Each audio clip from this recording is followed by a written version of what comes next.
محمد ہاشم سعید صاحب، یہ چودھری فیض عالم صاحب چنگوی مرحوم آف کراچی کے بیٹے ہیں.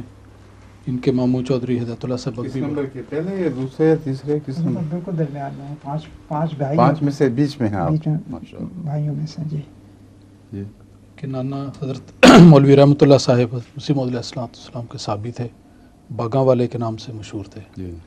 خود یہ بائی پروفیشن انجینئر ہیں، سائنس سے دلچسپی ہے، قائد تربیت انصار اللہ یو کے. سوال.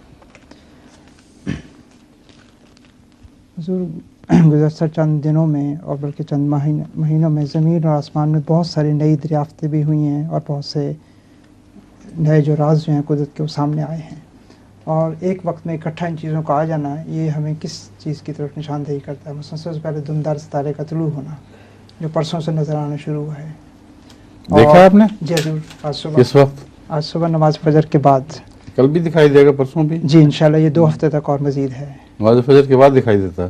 نماز فجر کے بعد بہت ہلکا ہوگا حضور. ہلکا ہو گیا. پہلے ہم نے تو فجر کے بعد دیکھا تھا، اس وقت روشنی کی وجہ سے ہلکا دکھائی دے رہا. مگر پہلے صاف دکھائی دیتا جی ہے؟ پہلے صاف پہلے. ہاں تو اس کو کل دیکھیں گے. اور شام کو بھی حضور عشاء کی نماز سے غروب آفتاب کے بعد. اچھا دکھائی دیتا یہ ہے. 2 وقت ٹھیک جی ہے. اس کا ہے. آپ نے دیکھا؟ جی کتنا بڑا ہے حضور؟ اس وقت وہ روشنی اس کی بڑھ رہی ہے اور چند دنوں میں اور واضح ہو جائے گا. 25 میل کہتے ہیں اس کی چوڑائی ہے وہاں پہ اصل میں.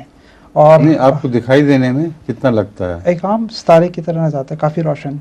صرف ایک ستارے کی طرح یا جی. پھیلا ہوا ہے پیچھے؟ پھیلا ہوا دم ہے حضور. دکھائی دے رہی ہے؟ جی دم دکھائی دے رہی ہے.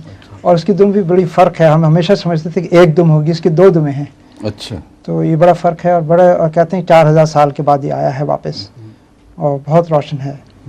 ہیل باپ نام کے نام سے جو مشہور ہے. تو اس کا حضور اس وقت میں طلوع ہونا، اور اس کے ساتھ ہی کل یہ زمین سے قریب ترین ہوگا، اور پرسوں چاند گرہن ہے مکمل طور پر، اور اس کے بعد 24 تاریخ کو مریخ اور یہ جو مارس ہے وہ اور سورج کا آمنے سامنے آنا. یہ سارے واقعات جو آسمان پر ظاہر ہو رہے ہیں، یہ حضور کس چیز کی طرف نشاندہی کرتے ہیں؟ آپ پہلے یہ بتائیں کہ 4000 سال پہلے بھی آیا تھا؟ جی حضور. تو کیا لے کے آیا تھا؟ حضور اس کا تو زیادہ علم نہیں ہے. وہ پڑھ لیں تو آپ کو اندازہ ہو جائے گا کہ کیا اب لائے گا. ستاروں کے ساتھ جی سوائے ان چیزوں کے کچھ بھی وابستہ نہیں جی جن کی پیشگوئیاں کی گئی ہوں. اچھا ٹھیک.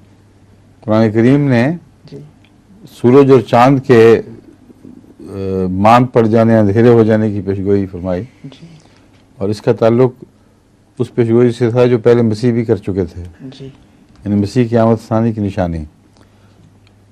حدیث نبوی نے اسی پیشگوئی کو اور کھول کر بڑی تفصیل سے بیان کر دیا. تو اس لیے اس چاند گرہن کے ساتھ جو توقعات وابستہ تھیں وہ خدا نے خود کھول دیں. کسی ٹامک ٹوئے کی ضرورت نہیں رہی، اندازے لگانے کی کوئی ضرورت نہیں رہی، اور یہ توقعات وہم کی حد سے نکل کر حقائق کی دنیا میں داخل ہو گئیں.